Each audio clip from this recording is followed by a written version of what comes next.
Alors salut les amis, j'espère que vous allez bien, que vous êtes en pleine forme, donc c'est Samba. Dans cette vidéo, je vais te partager 5 livres qui ont vraiment impacté mon quotidien, qui ont permis de changer mon style de vie. Donc voilà, avant de démarrer cette vidéo, je tenais vraiment à remercier. Il y a énormément de personnes qui m'ont envoyé des messages de remerciements ou comme quoi le contenu leur a vraiment beaucoup apporté. Donc ça me fait vraiment extrêmement plaisir. Et si vous n'êtes pas encore abonné à la chaîne, n'hésitez pas à rejoindre toute la communauté et toute l'équipe où on est là au quotidien, toujours là pour vous apporter un maximum de valeur ajoutée.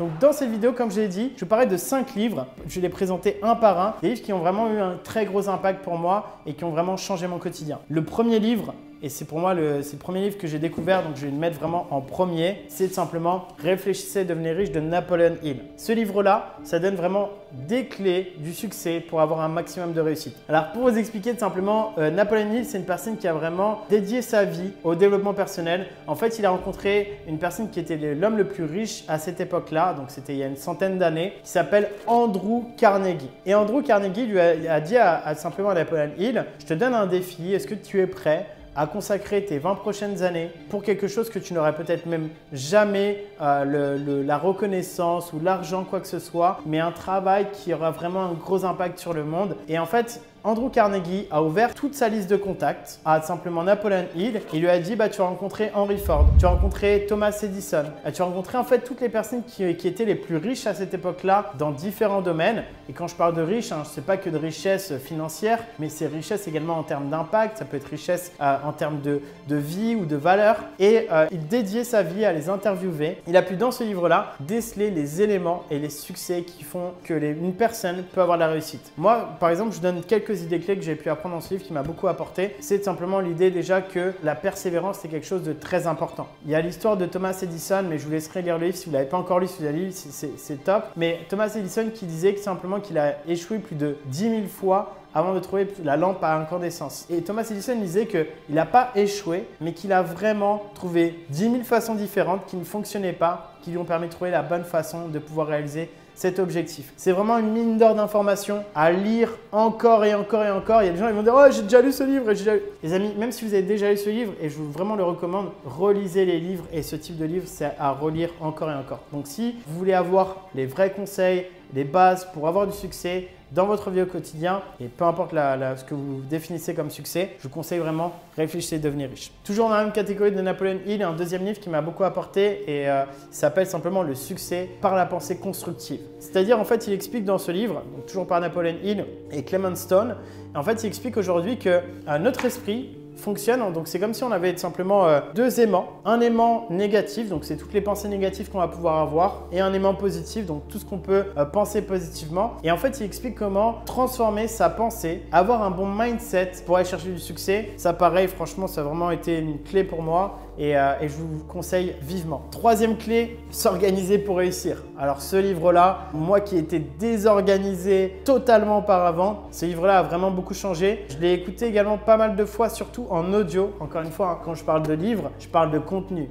Ça peut être des livres audio, ça peut être des livres en physique, peu importe ce que vous préférez utiliser. Mais s'organiser pour réussir, c'est une mine d'or pour les personnes qui peut-être ont un manque d'organisation. J'ai fait une vidéo justement sur comment s'organiser, comment organiser sa semaine et s'organiser à long terme. Vous allez pouvoir le retrouver également juste au-dessus. Et donc pour les personnes qui vraiment veulent aller plus loin dans l'organisation, mais s'organiser pour réussir, c'est vraiment une mine d'or. Donc c'est fait par David Allen et je vous le recommande vivement. Et à réécouter encore une fois, encore et encore, c'est une mine d'or. Prochain livre, c'est de Dale Carnegie, cette fois-ci, pas Andrew Carnegie, mais en tout cas Dale Carnegie, c'est une personne également incroyable qui explique comment se faire des amis, notamment à l'ère du numérique. Donc ça, c'est la nouvelle version. Bon, j'avoue que quand tu es dans les transports ou quand tu es quelque part, moi je me rappelle à l'époque, je lisais dans le bus, comment se faire des amis. Généralement, tu ne mets pas la page comme ça, tu la mets comme ça. Donc vous pourrez le lire de cette façon-là, parce que j'avoue que le titre, des fois, tu dis ouais putain, est-ce que les gens vont pas se foutre de moi? Après, encore une fois, je vais parler cash, mais tu t'en fous un peu de ce que pensent les autres. Le plus important, c'est ce que tu vas faire dans ta vie. Et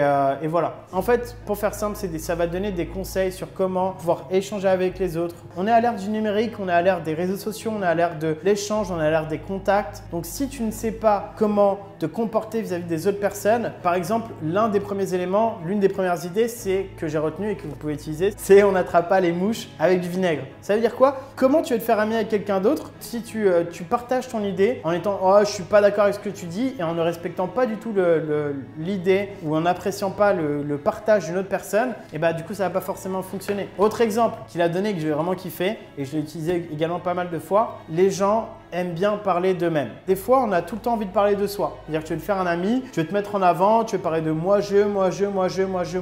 En fait, moi, j'ai pris l'habitude maintenant de simplement de me taire et de poser des questions et d'en apprendre sur la personne. Et je vais vous donner une anecdote simplement. Moi, par exemple, je me suis retrouvé dans le train avec une personne que je ne connaissais pas du tout. Et en fait, en gros, j'ai commencé à pouvoir parler avec cette personne-là. On a pu échanger. Voilà, et la personne elle a fait que de parler d'elle durant tout le voyage qu'on a fait. Donc, c'était entre Paris et Rouen. Et en fait, la personne à la fin m'a dit, donc j'ai pas parlé en fait, il a parlé tout le long et il m'a dit à la fin, franchement, j'étais vraiment très content de pouvoir avoir cette discussion avec toi. Tu es vraiment une personne avec laquelle j'ai adoré avoir cet échange. En fait, il n'y a pas eu d'échange. Il a parlé et j'ai juste écouté et posé des questions. Et en fait, ça, c'est décrit aussi dans le livre et je vous conseille vivement parce que si vous voulez développer votre relation, c'est très important. Et le dernier livre, et non pas des moindres, La magie de voir grand de David Schwartz, qui va vous aider en fait à pouvoir vous fixer des objectifs qui vont être élevés et en quoi le fait de voir grand vous permet d'atteindre les résultats. Ça revient à ce qu'on a expliqué dans la dernière vidéo où on expliquait simplement d'avoir une vision sur du très long terme. Le fait d'avoir une grande vision, on dit toujours aussi, vaut mieux viser la lune, comme ça au moins tu atterriras dans les étoiles. C'est exactement ça. Pourquoi te fixer les objectifs petits parce que ça va plaire aux autres ou quoi que ce soit? Il y a plein de gens à chaque fois, ils me disent « Ouais, mais de toute façon, il ne faut pas viser grand, faut se contenter de ce que l'on a. » Oui, tu peux être en gratitude de ce que tu as, mais tu n'es pas obligé d'être totalement satisfait de ce que tu as. Il y a une différence entre être en gratitude, mais te dire j'ai envie d'avoir plus. Et ça fait partie de l'être humain. L'être humain est fait pour grandir, est fait pour se développer. Sinon, on serait encore là tout de suite, on ne serait même pas devant une caméra en train de se parler. Je sais pas, on n'aurait même pas la possibilité de pouvoir communiquer. Donc les gens ont décidé de vouloir voir plus grand, de voir mieux au quotidien. Et c'est en ça que tu peux développer. Donc la magie de voir grand, c'est plus qu'un best-seller ce livre-là. Et je comprends pourquoi et ça a vraiment un gros impact pour moi. Donc voilà les amis, en fait, 5 livres qui m'ont vraiment impacté. N'hésitez pas tout de suite, dès maintenant, à mettre en commentaire les livres qui vous ont impacté et en quoi ça vous a impacté. Ça peut être une idée, ça peut être, vous pouvez faire quelque chose vraiment de très très rapide, mais pouvoir le partager à la communauté. Comme ça, les gens vont pouvoir regarder les commentaires et prendre des idées par rapport à leur situation actuelle. Ça peut être un livre peut-être sur ça peut être sur les finances, ça peut être un livre sur le couple, ça peut être un livre dans différents domaines. Peu importe vos intérêts et ce que vous voulez partager à la communauté, n'hésitez pas à le faire en commentaire, likez la vidéo et partagez-le à un ami ou une amie qui aimerait bien pouvoir avoir quelques livres ou qui vous a posé la question. Et dis-moi, c'est quoi les livres que tu me conseilles pour aller chercher un maximum de résultats? Et j'ai très souvent cette question, d'où cette vidéo, dans l'objectif de pouvoir répondre à vos demandes et répondre à toute la communauté par rapport à cette question. Donc voilà les amis, c'est vraiment une excellente fin de journée. Prenez soin de vous, n'oubliez pas que les seules limites sont celles que l'on se fixe à soi-même et on se retrouve sur la prochaine vidéo. Ciao, ciao les amis.